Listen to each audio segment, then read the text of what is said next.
right, so let's talk about the Pick a Task. Sorry about the hokey name, but I couldn't think of a better way of explaining what you're going to be doing. So each week you're going to find in your modules the quizzes, the weekly quiz, the printable version and the actual quiz, and then you'll also find a Pick a Task. I designed this after doing, I've been teaching online since 1998. I did what everybody always did for the first 12 years, which is everybody had to participate in online discussion. And I gave prompts and required a certain level of participation. And initially, when the classes were small and not that many people were taking online classes, the discussion seemed to be pretty good. And then as more people started taking online classes as an efficient way to get a class done, I started getting more students who were interested in efficiency, who didn't really want to sit around and talk with their classmates. They wanted to just get the work done and move on. So I did some data collection and analyzed the different kinds of students I had in class and realized that some people want to talk to their classmates and some people don't. Some people just want to get their work done and move on. So I designed this Pick a Task so that students who want to discuss the material can do the discussion. The people who don't want to can do the case studies. Both of them are thought-provoking activities. Both of them involve personal insights and stuff like that. Both of them involve writing. But it's a matter of whether you're going to be discussing with somebody else or basically just reporting to me. So you get to pick. And hopefully you'll be able to pick an activity that you find fulfilling and meaningful to you. You only have to do one of the tasks. You can alternate if you want. If you do a case study one week and then want to participate in the discussion the next week, you're perfectly free to do that. You could do the same kind every single time. It doesn't matter. It's up to you. This is your moment of freedom. Yay! Pick a Tasks are worth 10 points, and the initial posting is due by Sunday at 11:59. So your reliable assignments are Pick a Task on Sunday, quizzes on Wednesday.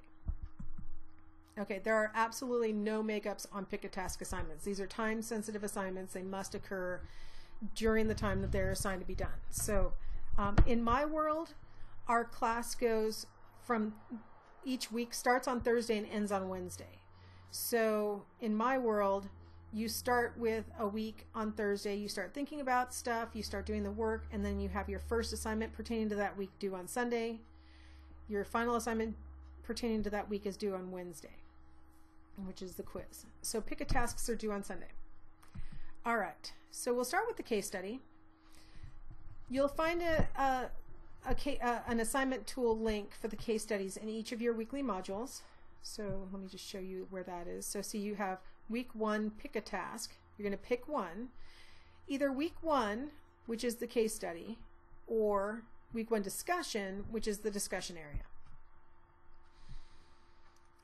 So let's go ahead and launch that week 1 so I can kind of show you what's in the box.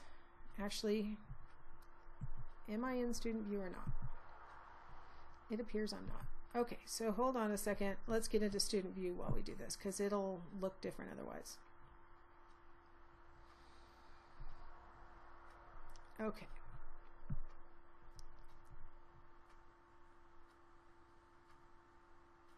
Very exciting watching my screen go and me sit here silently.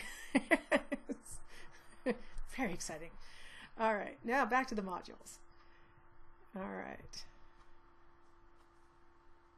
Stimulating. So, how are you guys? My computer's tired. There it goes. All right.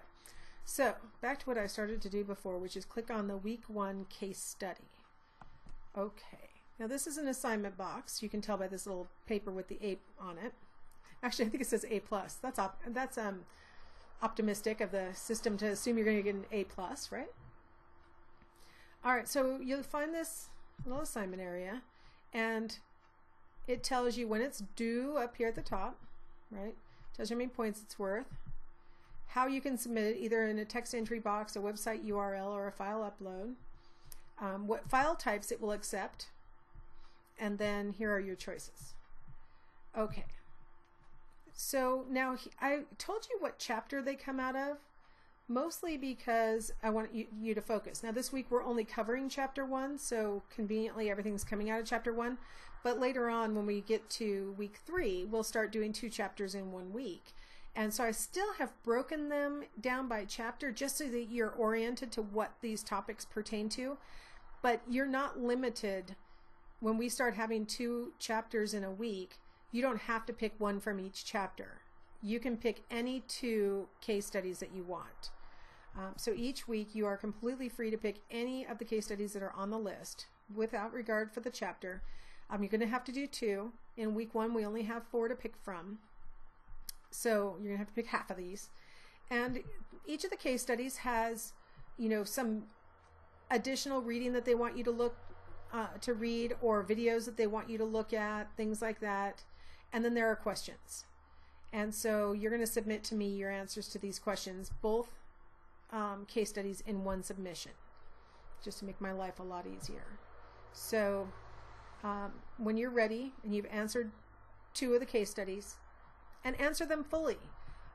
Last quarter I had a number of students who were doing sort of a brief, almost yes/no kinds of answers, and I had to give them only partial credit because you need to actually answer the questions. You know what I mean? Like, give it some thought, put some effort into it. It's a report. It's not just a yes. I tried to give you prompts that would preclude yeses, but sometimes students will do it anyway, so don't do that. So once you've answered the question and saved it as either an RTF, a TXT, a DOC, or a DOCX, you can then attach the file. Browse, find it, attach it. If you can't save as one of those types, you can always just do a text entry where you just go ahead and type, or you can copy and paste your answers right into the text entry.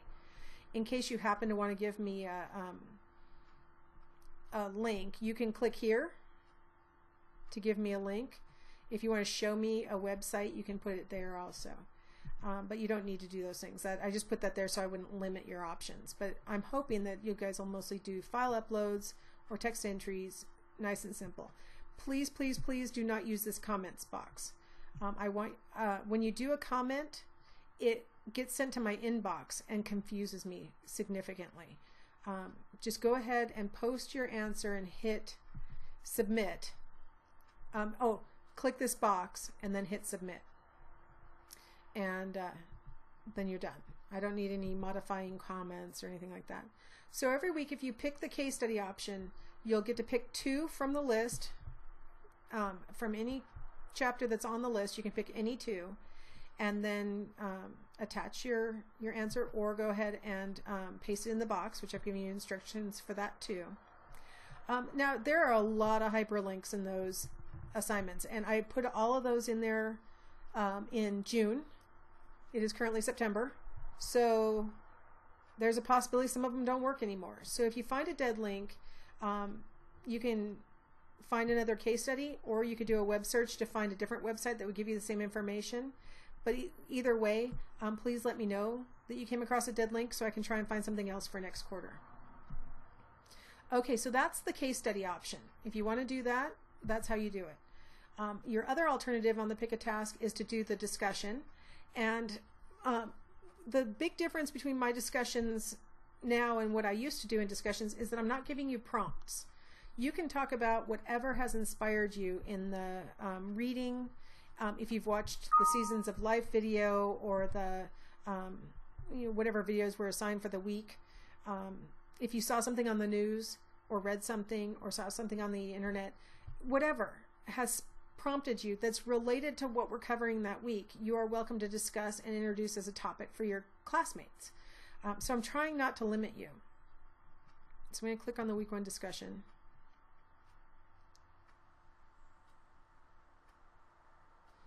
So just for ideas, I listed, what do you think about, trying to tie you into what week 1's, chapter 1's talking about, which is basically theory.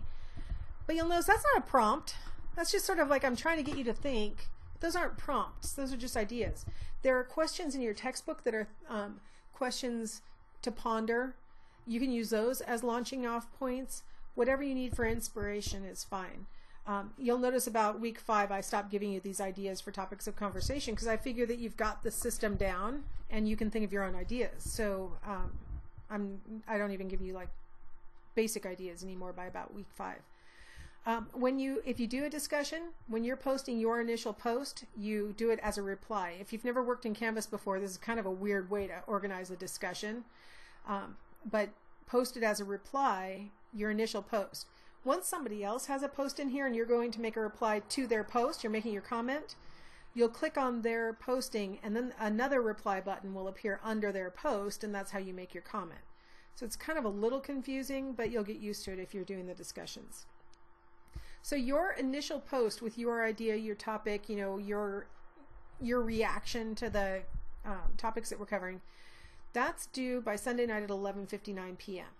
Your comments, you need to make at least 2 comments by Wednesday at 11:59. So everybody's posting by Sunday, and then I'm trying to give you a few days to make sure that you have time to log back in, read what other people have said, and make comments back. If only 1 or 2 students participates in the discussion, I will make sure that I participate so you'll have things to comment on. If somebody comments on your post, you can still earn comment credit for replying back to them. You know, that's what a discussion is. You know, you say something, somebody else makes a comment about it, you reply to their comment, and then, oh, wow, now we're going to give and take. That's what would be ideal in the discussion. So if you comment on a comment, that counts as well. It doesn't count if you say something that doesn't really forward the conversation. So if you just say something like, I agree, well, how is anybody going to comment on that? But if you say something like, I agree, that reminds me of, and then you expand, then that's something that somebody else might say, oh, I saw that too, or oh yeah, that happened to my sister also, or whatever. So try and forward the conversation with your post. If you have something that you actually definitely want me to answer, please post it in the Ask Dr. Jill discussion area rather than in the weekly discussion, because I oftentimes don't go into the weekly discussion until I'm grading it on Thursday, because I have found that when I make comments in the discussion area, it tends to squelch the discussion. So I try not to interfere. I try and let you guys have a conversation without my interference. It's almost like, you know, everybody acts like, well, the expert spoke and there's nothing left to say. And it's like, I was just trying to talk to you guys. So if you have something you really want me to answer, please post it in the Ask Dr. Jill discussion area. All right, so hopefully that makes sense. You either do a discussion or a case study every week, and it's due Sunday night with comments about the discussion being due by Wednesday night. Half of your credit for the discussion comes from your initial post. The other half comes from your 2 comments. So, all right. So our next lecture will be on the project assignments.